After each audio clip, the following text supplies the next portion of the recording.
Finally tonight, for women in country areas, getting away from a violent relationship is easier said than done. Although limited access to support services and reporting to police in a small town are major hurdles, access to money is the most common problem. Now, a rural health service in Victoria has adapted an innovative financial program used in poverty-stricken countries like Bangladesh to help country women start over. Tamara O'Dine reports. There was a lot of verbal abuse, there was a lot of physical abuse, there was even down to the children being hurt by him. I think you wake up one morning and you realise that it's either that you're not going to survive to see the next day. You don't have a lot of time, normally about an hour, maybe two if you're lucky, but you pretty much get what you can and go. No matter where you live, the decision to leave an abusive partner is fraught with anxiety, uncertainty and immense fear. But for women living in country areas, those feelings are magnified. Isolation, fewer support services and sometimes limited access to the police make fleeing even harder to contemplate. That's why it's so hard for women to leave, because of really practical things like it's the most dangerous time. When he's saying, I'll get you, a lot of the time he does. Whether it be axes or firearms, they're just more prominent in the country, and those weapons of control are used without the neighbour over the fence hearing, because the neighbour often lives several kilometres away. One of the biggest issues for women in rural areas who manage to get away from a violent partner is money. They often emerge from their relationship with no access to the family finances and go to refuges or shelters with little or no belongings.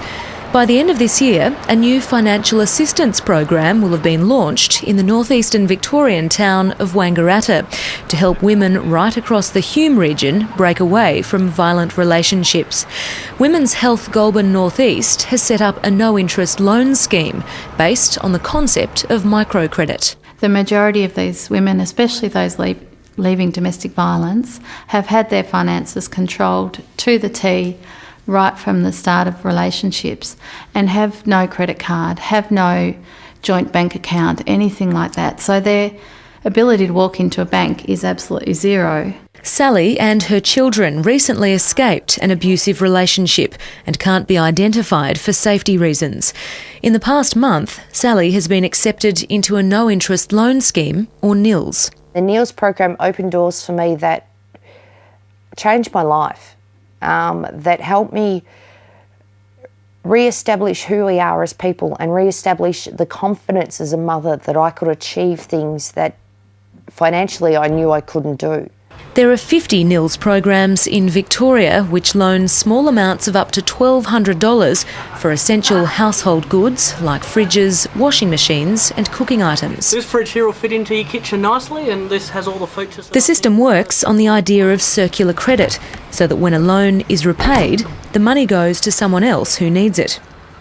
Community groups like Good Shepherd Youth and Family Service run the programs with funding from local philanthropic arrangements and donations. We don't tell people what they need to buy with those loans. We actually encourage them to go to various traders or providers of goods or services and really make the decisions, make the choices that we're able to make as consumers on a daily basis. So that empowerment is fantastic. Microcredit has long been used to empower those too poor to be deemed credit-worthy. NILS programs aimed at helping domestic violence survivors have been operating in cities around Australia for years, but the adoption of the concept in Wangaratta is a first for Victoria's country areas and comes at a time when many rural families are under stress. Not everybody experiencing drought belts the wife up or the partner up. So it's about, we have to be very careful to say, oh, but, you know, he's going through a drought. But yes, anecdotally we are hearing that things have got worse. In Victoria, community groups believe using microcredit to help women who've been abused goes a long way to restoring their self-esteem and building confidence and financial understanding. Nationally, our default rate would be around 3 to 5%, which is a tremendous result. And I guess a way of really showing that people appreciate and respect the opportunity and really take seriously their requirement to repay the loan. If I've come this far in such a short time and keep going down the road I'm on, I can go anywhere I want in 6 months or in 12 months' time. And that's where the NILS program has helped, that I can do just the simple things. Tamara O'Dine reporting, and that brings us to the end of Stateline for this week. Thanks for joining us. You can read transcripts from the program or send us